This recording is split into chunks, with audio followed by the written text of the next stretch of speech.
तो फ्रेंड्स, आज की हमारी इस वीडियो का टॉपिक है famous American author William Faulkner की बहुत ही शानदार short story Rose for Emily. बहुत ही फेमस और इंटरेस्टिंग स्टोरी है और काफ़ी सिंपल और डिफरेंट वे में इसे समझाने की कोशिश करूंगा। So now without delay let's start the video. About the story, it was first published on April 30, 1930।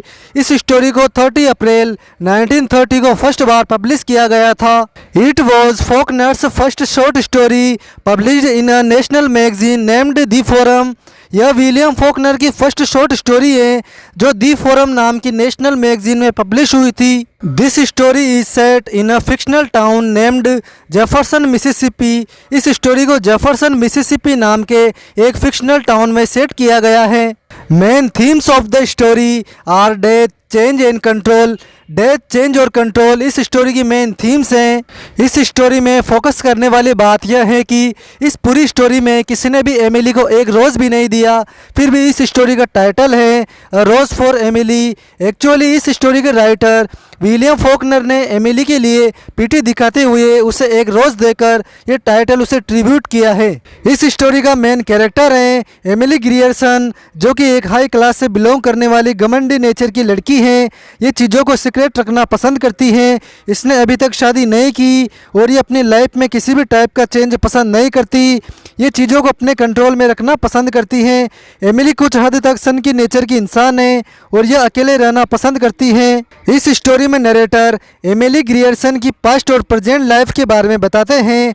ये बताते हैं कि जब मिस एमिली की डेथ हुई थी तो जेफरसन मिसिसिपी टाउन के सभी लोग इनके फ्यूनरल को अटेंड करने पहुंचे थे और ये सभी लोग अब मिस एमिली के मरने के बाद इनके आलीशान घर को देखने के लिए काफ़ी एक्साइटेड थे। लेकिन इस टाउन की औरतों को इनके घर को देखने में कोई इंटरेस्ट नहीं था कि वो कैसा दिखता है। इतने सालों में आज तक किसी ने भी इनके घर को नहीं देखा था। अब इस घर में सिर्फ एक सर्वेंट टॉप बचा था जो कि ब्लैक आदमी था और ये भी बहुत कम नज़र आता था। इनका घर बहुत ही पुराने तरीके से बना था।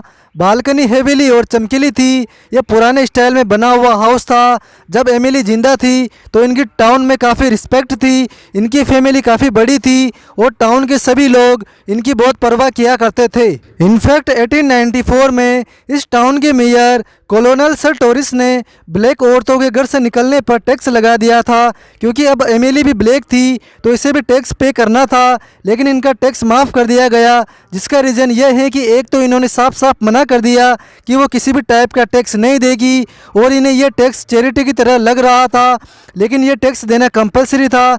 लेकिन फिर इस टाउन के मेयर ने कहा कि मिस एमिली के फादर मिस्टर ग्रियर्सन ने इस टाउन के डेवलपमेंट के लिए काफ़ी पैसा उधार देकर हमारी हेल्प की है, तो इसलिए इनसे टैक्स नहीं लिया जाए। हम इनसे टैक्स ना लेकर ऐसा मान लेंगे जैसे कि हम इनके उधार पैसों को उन्हें रीपे कर रहे हैं। बट अब टैक्स कलेक्टर्स की नई टीम आ गई, क्योंकि पुरानी टीम अब रिटायर्ड हो चुकी है। तो अब इस टीम ने देखा कि मिस एमिली ने काफ़ी टाइम से टैक्स पे नहीं किया है, तो इन्होंने जनवरी में मिस एमिली को एक नोटिस भेजा कि आपका टैक्स काफ़ी टाइम से ड्यू है। तो फरवरी तक इनकी ओर से कोई रिप्लाई नहीं आया। फिर मेयर ने खुद एक फॉर्मल लेटर भेजकर इन्हें ऑफिस आने के लिए इनवाइट किया, लेकिन फिर इनकी ओर से एक छोटा सा रिप्लाई दिया गया कि वो कहीं भी बाहर नहीं गई हैं और टैक्स से रिलेटेड इन्होंने कोई बात नहीं की। यह देखकर बोर्ड के मेंबर्स को गुस्सा आ गया और वह सीधे एमिली के घर पहुंच गए। घर के सर्वेंट टॉब ने इनका वेलकम किया और इन्हें घर के अंदर ले गया। अब मिस एमिली आई तो इनमें से एक मेंबर ने कहा, मैम आपके टैक्सेस काफ़ी टाइम से ड्यू हैं। तो एमिली ने कहा कि पुराने मेयर ने मेरे ऊपर से सभी टैक्सेस माफ़ कर रखे हैं कि आपको नहीं पता, और अगर नहीं पता तो मैं क्या करूं, जाइए और उनसे बात कीजिए। लेकिन जिस मेयर ने टैक्स फ्री किए थे उसकी तो 10 साल पहले डेथ हो चुकी थी, तो अब ये किससे जाकर बात करें। और फिर ये अपने नौकर को समझाती हैं कि तुम ऐसे लोगों को अंदर मत आने दिया करो। ऐसा करके मिस एमिली उन टैक्स कलेक्ट करने वाले मेंबर्स की टीम पर भारी पड़ गई। नरेटर इस स्टोरी में मिस एमिली के पास्ट के बारे में बताते हुए कहते हैं कि मिस एमिली अपने फादर मिस्टर ग्रियर्सन के साथ रहती थी।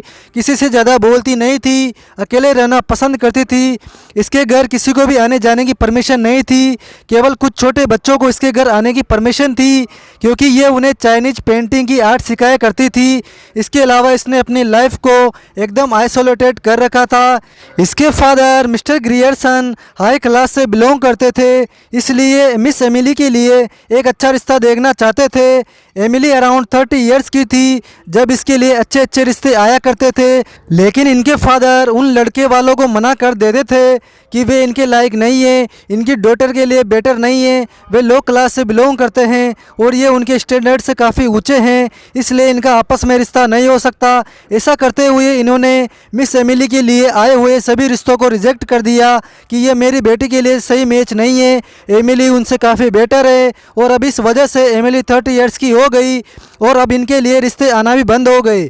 और फिर कुछ टाइम बाद इनके फादर की भी डेथ हो गई, जिससे एमिली को काफ़ी शौक लगा, क्योंकि वे ही इसके साथ रहने वाले एकमात्र इंसान थे। और अब ये मानने के लिए तैयार ही नहीं थी कि इसके फादर की डेथ हो चुकी है, वो अब इस दुनिया में नहीं रहे। जब टाउन की लेडीज़ इनके फादर की डेथ पर मिस एमिली के पास आई तो इनके फेस पर बिल्कुल भी दुख नहीं था कि इनके फादर मर चुके हैं। बड़ी हैरानी की बात है कि ये उन लेडीज़ से बोली कि मेरे फादर अभी जिंदा है। 3 दिन तक इसने उनकी डेथ बॉडी के किसी को हाथ नहीं लगाने दिया और ये उसी के पास बैठी रही। फिर डॉक्टर्स और मिनिस्टर्स ने इनसे कहा कि आपके फादर की डेथ बॉडी को डिस्पोज करना पड़ेगा, लेकिन ये नहीं मानी। फिर फोर्सफुली इनसे इनके फादर की डेथ बॉडी को छीनकर उसे दफनाया गया और फ्यूनरल की सारी प्रोसेस पूरी की गई। तब ऐसा लगा कि उनकी बहुत बड़ी चीज़ उनसे छीन ली गई हो। इस पर टाउन वालों ने कहा कि हमें मिस एमिली के ऐसा करने पर बिल्कुल भी अजीब नहीं लगा, जैसे कि वो पागल हो गई हो या फिर कुछ और। मिस एमिली ने 3 दिन तक अपने फादर की डेथ बॉडी को अपने पास रखा, तो ये नॉर्मल सी बात है, क्योंकि अगर हमारी फैमिली में किसी करीबी की डेथ हो जाए तो ऐसा करना नेचुरल है। तो फिर लोग इनके फादर को इनसे दूर ले गए और इसके बाद ये लंबे टाइम तक बीमार रही। और इसके बाद जब हमने मिस एमिली को देखा तो फिर देखते ही रह गए। इन्होंने अपने बाल छोटे करवा लिए और इस टाइम इस टाउन में एक कंस्ट्रक्शन कंपनी आई थी। ये कंपनी अथॉरिटी की ओर से रोड बनाने के लिए थी और इस कंपनी को होमर बेरन लीड कर रहा था, जो कि एक लेबर क्लास से बिलोंग करता था। ये नॉर्थ से था। ये एक लंबा डार्क स्किन कलर और लाइट कलर की आंखों वाला इंसान था। ये ओपन माइंडेड पर्सन था, साथ ही ये मजाकिया नेचर का इंसान था।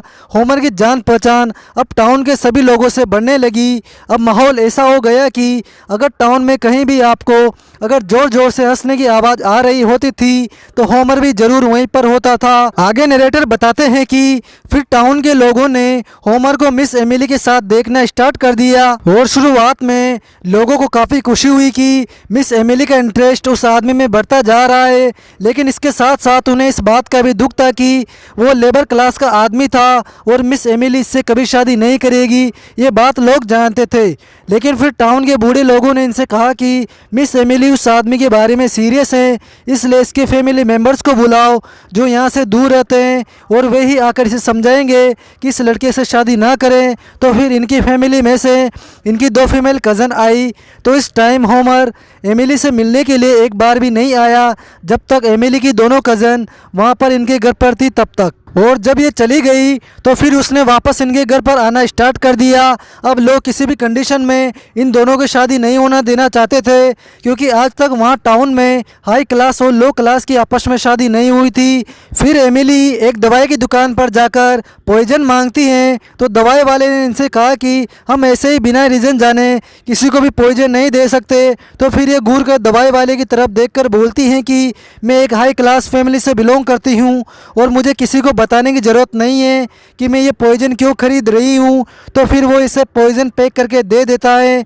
और जब एमिली ने घर आकर उस पैकेट को खोला तो उसमें लिखा था चूहे मारने के लिए, जो कि उस पॉइजन बेचने वाले ने खुद उस पर लिखा था। और टाउन वाले लोगों ने सोचा कि एमिली वो पॉइजन खुद के लिए लाई थी। इन्होंने कहा कि अगर वो खुद को मारती हैं तो ये अच्छा ही होगा, क्योंकि होमर को इससे शादी करने में कोई इंटरेस्ट नहीं था। वो ओपन माइंडेड पर्सन था और शादी में बिलीव नहीं करता था। अब टाउन की लेडीज़ भी कहने लगती हैं कि इन दोनों के रिलेशन से टाउन की नई जनरेशन क्या सीखेगी। अब मिस एमिली ने उस आदमी के लिए कई गिफ्ट्स ऑर्डर कर दिए। जब होमर एमिली को छोड़कर चला गया तो टाउन के लोगों को हैरानी नहीं हुई, क्योंकि इन्होंने सोचा कि ये इन दोनों का प्लान है।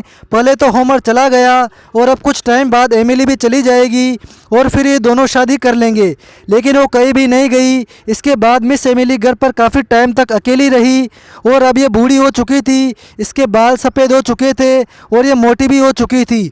और इस तरह एक दिन वो बूढ़ी होकर मर जाती है और इस टाइम इसकी एज 74 ईयर्स थी। टाउन के लोगों को जब इनके घर से एक बुरी स्मेल आने लगी तो इन्होंने मेयर जज स्टीवेंस से कंप्लेंट की और कहा कि एमिली का जो सर्वेंट है वो बिल्कुल भी साफ़ सफाई नहीं रखता, शायद वो किचन में सब्जियां जला देता है। टाउन की लेडीज़ ने मेयर से कहा कि आप एमिली के घर से आने वाली स्मेल का कुछ कीजिए।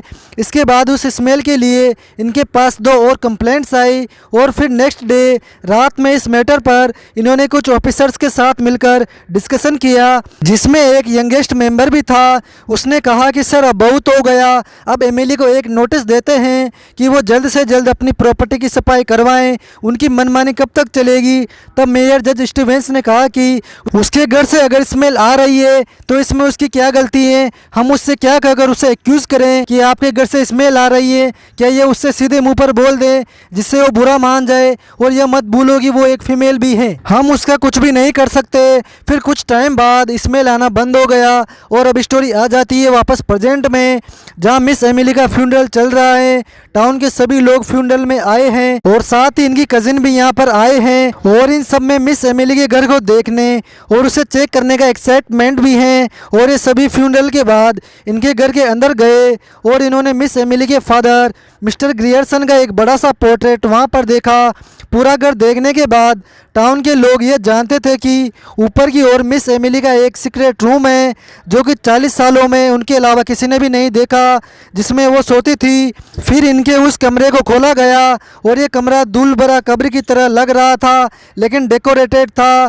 टेबल पर होमर के लिए कई गिफ्ट्स भी रखे हुए थे और जब इनके बिस्तर पर देखा तो एक आदमी का ढांचा बिस्तर से चिपक गया था, इसका सिर तकिए से चिपक गया था और ये हड्डियों का ढांचा था होमर बेरन का, जिसने इससे शादी करने के लिए मना कर दिया था। तो इसने वो चूहे मारने वाली दवा इसे दे दी और 40 सालों तक ये उसके साथ बिस्तर पर सो रही थी। मिस एमिली का कैरेक्टर कुछ ऐसा था कि वो चेंज एक्सेप्ट नहीं कर सकती थी, चाहे वो इसके फादर की डेथ हो या फिर होमर का दूर जाना। एज ए रिजल्ट इस स्टोरी में नरेटर ने मिस एमिली के चेंज एक्सेप्टेंस के बारे में बताया है और साथ ही उसके फादर मिस्टर ग्रियर्सन, उसके लवर होमर बेरन और मिस एमिली की डेथ के बारे में बताया गया है। तो फ्रेंड्स, यह है अमेरिकन ऑथर विलियम फॉकनर की short story a Rose for Emily. और कैसी लगी आपको यह स्टोरी कमेंट बॉक्स में ज़रूर बताएं। फ्रेंड्स, अगर आपको वीडियो अच्छा लगा हो तो इसे लाइक करें, अपने फ्रेंड्स के साथ शेयर करें और चैनल को सब्सक्राइब जरूर करें। साथ ही बेल आइकन को भी प्रेस कर लीजिए ताकि हमारी आने वाली सभी न्यू वीडियोस की नोटिफिकेशन आपको सबसे पहले मिल सके। आज की वीडियो में बस इतना ही, मिलते हैं नेक्स्ट वीडियो में। Thank you, have a good day, bye.